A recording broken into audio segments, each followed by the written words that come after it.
know that tzaddikim on such a level, they can see beyond the facial expressions. They can see into your eyes and they can feel where you're holding in your nefesh. Spiritually, they can see where you're holding. Wherever you get your podcasts from, or our own website, prismoftorah.com. This is the Prism of Torah with Rabbi Asaf, Aharon, Prisman. This week, Parshas Toldos, Who's Falling Who?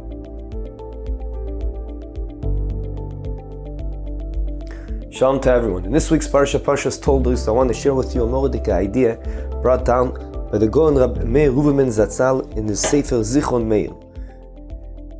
And he says something like this.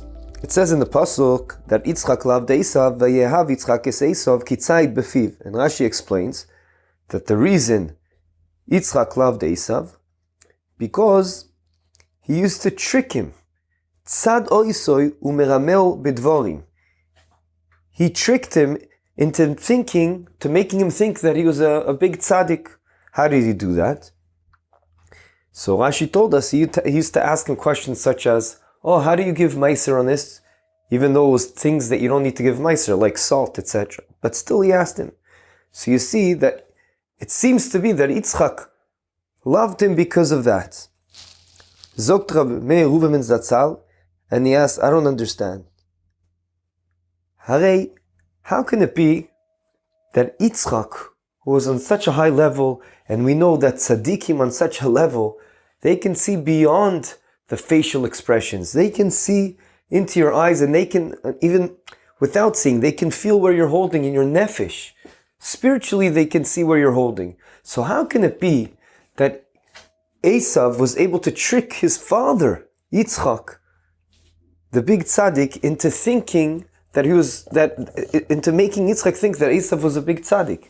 How was he able to do that? Ad kedei kach that Rivka had to put on a show to make Yaakov dress up as if he was Esav to trick the Yitzchok. He was such a big tzaddik. Surely he could see who was a tzaddik or not, especially his own son.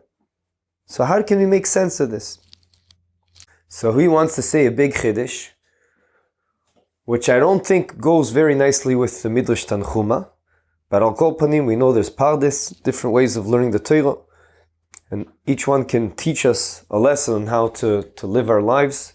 Specifically over here, it will be a lesson in Chinuch, a very important idea. And he says the following, Ken Zayin, that we can say that of course Yitzchok actually did know exactly where his son Esav was holding. And he knew that he was not doing the right things, as the Midrash Tanchuma says. However, he decided to turn a blind eye to all those facts. First, we'll bring some proofs to this idea that it seems like Yitzchok, of course, knew where Esav was holding. I'll just bring 3 short rayas. First of all, when Yitzchok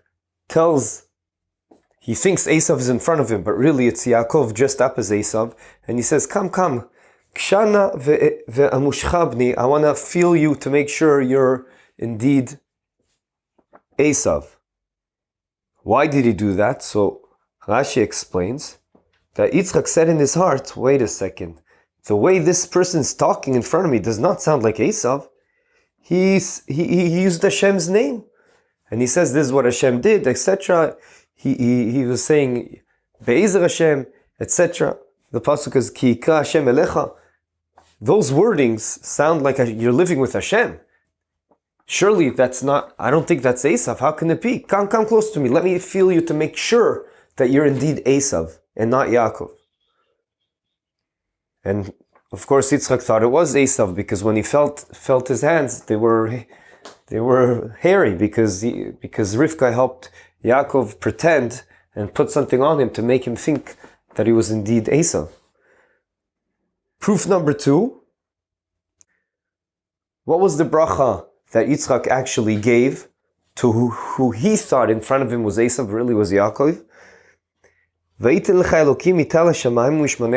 was mamish a physical gashmi bracha.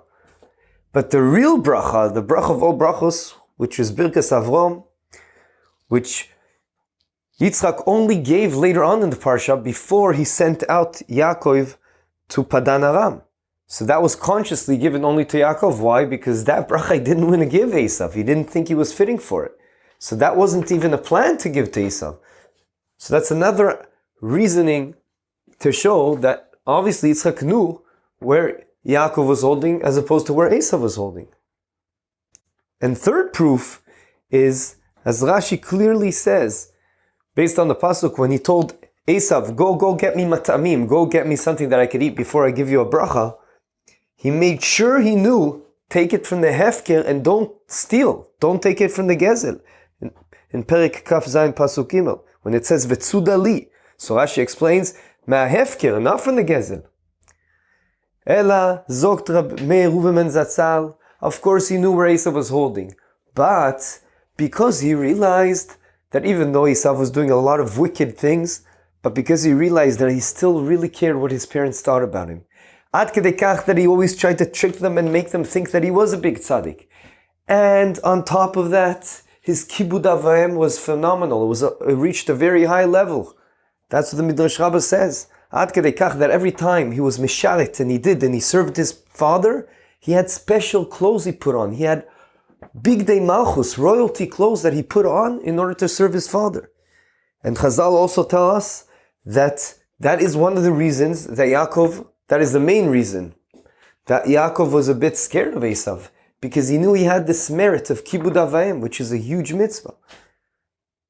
We also know that when Esav got really upset at Yaakov because he felt he stole the blessings from him, he said, I'm not going to do anything, I'm going to wait until after my father passes away, after the period of mourning is behind us, and only then I'm going to go kill my brother. But again, he had respect for his father, so he waited for that. Ella, what's pshat over here? Zokt Rav Meir Ruben Zatzal. Perhaps we can say that despite the fact that Yitzchok knew, but Yitzchok realized he wanted to keep and try to influence Esav to go in the right derech. So he says, although it didn't succeed at the end, but he has to do his ishtadlus as a parent and teach us how to deal with our friends and kids. And he said, Kol od, he really cares about us. And Kol od, he's at least realizing and putting on a show to make us think he's a big tzaddik. I'm going to treat him like that, because that could be the last thread by which I can bring him back. And I'm going to do my best to influence him and show him love and care, and that I appreciate him, and that through that he can come back to Yiddishkeit. And that's a very, very vital lesson. And of course, you have to be mityaetz with the rabbi or someone that's big in Chinuch that can tell you in each case what to do. But you see, and especially in our generation, the importance of showing love and care and appreciating the kid and the people. And that's exactly what Yitzchok did. And it's true, we have to touch up the pasuk when it says, Vayahav Yitzchak et Esav ki tzayid befiv, which Rashi explained to us, which is based on the Tanchuma, that he tricked him by asking him all kinds of questions to make him think that he's a tzaddik. Really, it means that that's only from Esav's perspective. Esav thought that Yitzchak loved him because he was making him think that he's a tzaddik. But he didn't really trick him. That's what Esav was thinking. That pasuk is telling us, according to this mahalach, what Esav was thinking. But indeed, Yitzchak knew exactly where he was holding. And therefore, we can say that perhaps that's the reason where the word in Lashon HaKodesh is different. When the pasuk is describing the love of Rivka towards Yaakov, it says, V'Rivka oheves es Yaakov, in the present tense, as if it's continuous and real love, real true 100% love for everything he's doing. Whereas Yitzchok, he didn't have 100% love towards the actions of Esav. He actually wasn't so happy with the actions that Esav was doing. But klapei chutz, he made it seem as if he was happy on that level. And that's why it doesn't say V'Yitzchak oihev es Esav, but rather in the passive tense, Vayehav. In the passive tense, past tense, you could say also, Vayehav Yitzchak es Esav. Why? Because he just did a klapei chutz, but he wasn't really truly happy with all the actions Esav was doing, as he knew he was a wicked person, as Midrash and Chuma goes in depth to say about that. I just want to end up with a story that on a certain level shows the same idea. The Chofetz Chaim, as we all know, had a yeshiva in Raden, and there was one Bachur that was a bit problematic. And the Chofetz Chaim kept trying to tell all the Rabbanim, let's try to keep him a bit more, maybe it'll change, let's do everything we can. As he was known that he cared about every Jew. And it just didn't work out, because at some point it reached a climax where he was doing things that were really negatively impacting the yeshiva. He already had a din roidef, and he couldn't keep him. The Rabbanim over there in the yeshiva told the Chofetz Chaim, it's impossible, we tried everything. He has to go in immediately. Any other second he stays in the yeshiva is a big problem. It can negatively affect everyone else. So the Chofetz Chaim realized it was Ratzon Hashem to, unfortunately, he had no choice but to let him go. So he had to come and speak to the Bachur, and he said, I'm sorry, but you have to leave, and you have to leave, pack your bags right now. And the Bachur told the Chofetz Chaim, but what am I going to do? If there's no train, I can't even get home tonight. He goes, I'm sorry, you have to leave the yeshiva. So he said to the Chofetz Chaim, but where am I going to sleep? And suddenly, there was a big smile on the Chofetz Chaim's face. And as we know, his name is Zichron Meir. He said, what do you mean? Zichron Meir will host you. You'll come and sleep by me. It was obvious. You'll come sleep with me. I have a mitzvah sachnasas orchim, of course. And he brought him into his house, and he gave him to eat. And when he went to sleep, the Chofetz Chaim was worried that he was cold, so he put his coat on him and he gave him a blanket. And this Bachur, as he got older, he went through many, many turbulences in his life, like many of us go through.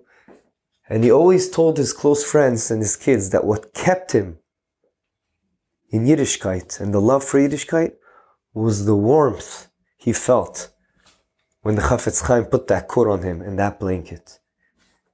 You see the amazing impact of showing warmth to another Yid, no matter where he's holding, can have. Yeh Ratzon that will be zoiche to have siyata dishmaya and bring up our kids and our friends and everyone around us to affect one another, to continuously grow and do what's really the only thing that's important in this world, which is Kirvas Elokim and Yiras Shamayim. Have a good Shabbos. Thank you for joining us. This is the Prism of Torah. Visit our website, prismoftorah.com, where you'll find a full archive of hundreds of past Dvar Torah. Subscribe to the podcast, leave us a review, and don't forget to share with your friends and family. Sponsorship opportunities are available for all of our episodes. Thank you, Yona Vefa, for your recording equipment. Produced by Eli Podcast Productions.